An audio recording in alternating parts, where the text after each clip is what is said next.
I never expected my life to change so dramatically when my mom married Ethan's dad. At 18, I found myself living with my new stepbrother, and the transition was anything but smooth. Ethan was quiet and reserved, and I felt a mix of curiosity and apprehension about sharing a home with him.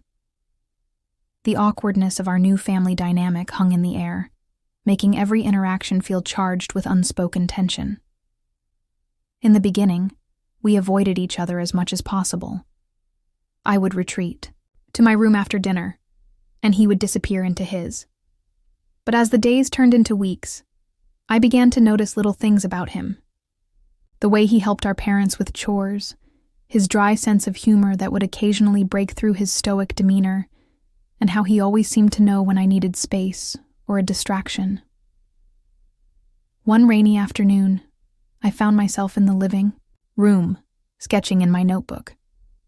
I was lost in my art when I heard the soft sound of footsteps approaching. I looked up to see Ethan standing there, his hands shoved deep into his pockets, looking a bit unsure of himself.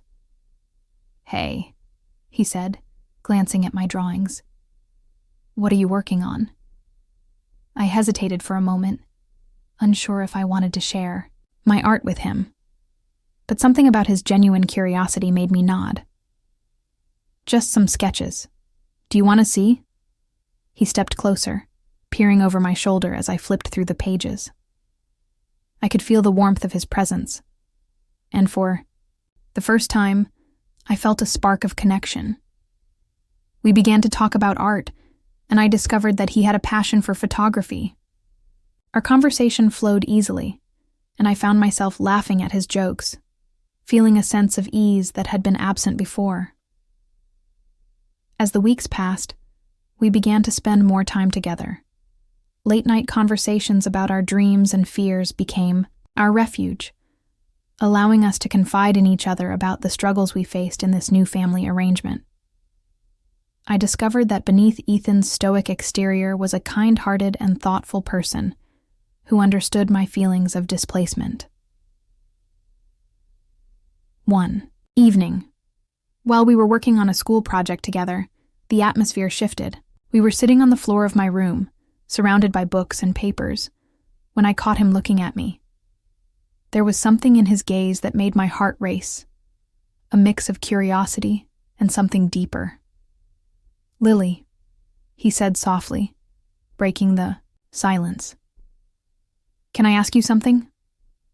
"Sure," I replied, my voice barely above a whisper. "Do you ever feel, I don't know, confused about all of this?" He gestured around the room, indicating our new family dynamic. "About us?"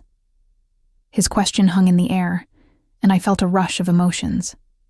I nodded slowly, my heart pounding. "Yeah, I do. It's all so new and strange." He moved a little closer, and I could feel the tension building between us.